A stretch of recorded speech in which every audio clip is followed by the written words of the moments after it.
Assalamualaikum warahmatullahi wabarakatuh. Perkenalkan nama saya Ahmad Nurofik dengan NIM 23115475 dan juga kelas IF02. Jadi pada video kali ini saya akan mendemonstrasikan hasil final project saya mengenai sistem rekomendasi tanaman berbasis machine learning.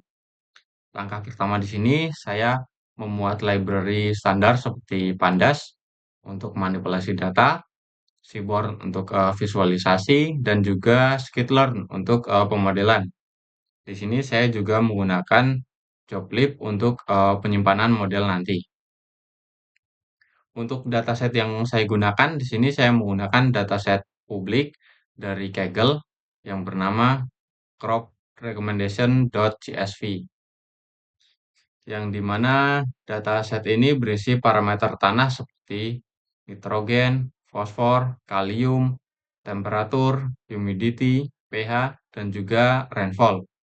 Di sini juga dapat dilihat bahwa dataset ini memiliki 2.200 baris data dan juga 8 kolom, serta semua tipe datanya di sini sudah sesuai. Di sini saya juga menampilkan contoh data seperti ini dan deskripsi data seperti ini. Lalu saya juga melakukan pengecekan kualitas data. Pertama, saya mengecek apakah terdapat nilai kosong atau missing value. Dan di sini dihasilkan nilainya 0, yang berarti artinya tidak ada missing value. Pengecekan duplikat juga menunjukkan 0, yang berarti data ini bersih dan siap untuk digunakan. Setelah data bersih, saya memisahkan dataset menjadi dua bagian, yaitu X sebagai data fitur yang berisi parameter tanah dan iklim, dan Y sebagai label target yaitu jenis tanaman. Hasilnya seperti ini. Lihat, di sini terdapat kalau tidak salah 22 label.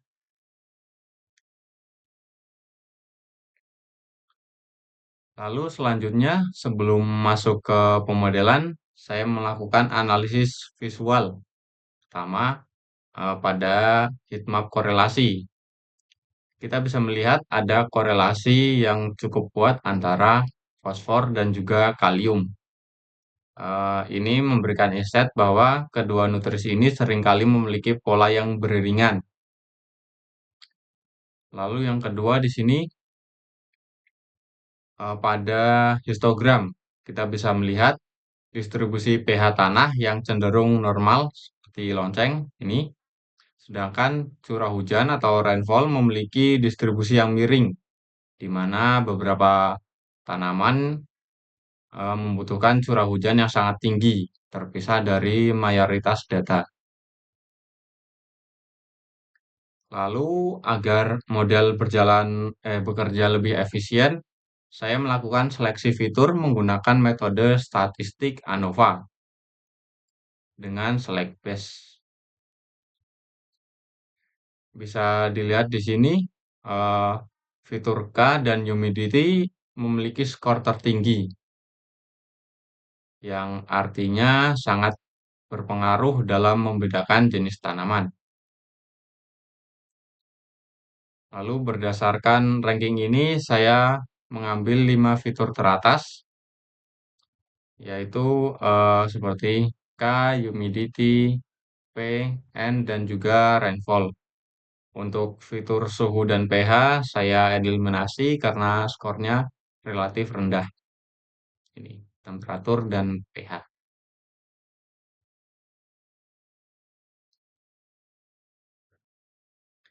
Masuk ke tahap inti, yaitu modeling. Pertama, dataset yang sudah diseleksi, 5 fitur ini tadi, saya bagi menjadi 80% data training dan 20% data testing.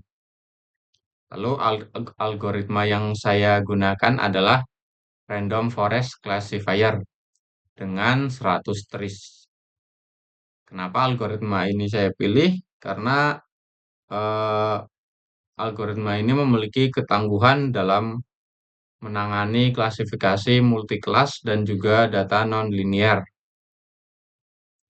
Di sini untuk proses runningnya berjalan cukup cepat dan model kini sekarang sudah belajar pola dari tanah tersebut.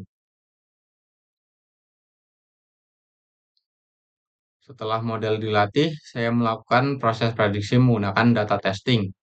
Kemudian dilakukan evaluasi model menggunakan metrik klasifikasi seperti akurasi, classification report, dan juga confusion metric.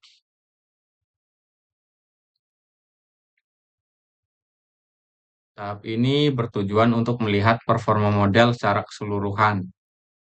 Dan setelah diuji di sini menggunakan data testing, model menghasilkan akurasi sebesar 98,86%, yang dimana itu adalah angka yang sangat tinggi. Lalu pada classification report, eh, untuk nilai precision dan recall-nya di sini rata-rata mendekati angka 1. Ini. Dan selanjutnya pada confusion metric, garis diagonal yang berwarna gelap ini menunjukkan prediksi yang tepat. Lalu hanya ada sedikit kesalahan. Sedikit misalnya ini di sini ada sedikit kebingungan antara res dan juga jute yang bisa dibilang di sini cukup wajar karena karakteristik lingkungan tumbuhnya yang mirip. Selanjutnya seperti yang saya bilang tadi, seperti yang saya katakan tadi, saya menyimpan model yang telah dilatih menggunakan joblib. Terakhir, di sini saya mensimulasikan penggunaan model ini di dunia nyata. Di sini saya memasukkan data sampel baru secara manual, seperti nitrogen yaitu 90, fosfor 42, kalium 43, kelembapan 82%, dan juga curah hujan yang tinggi di 202,9. Lalu saat kode ini dijalankan, di sini hasilnya eh, kode model ini merekomendasikan tanaman chickpea. Demikian presentasi mengenai proyek sistem rekomendasi tanaman ini. Eh, Kesimpulannya, model random forest yang dibangun terbukti akurat dan siap digunakan untuk membantu petani mengambil keputusan berbasis data.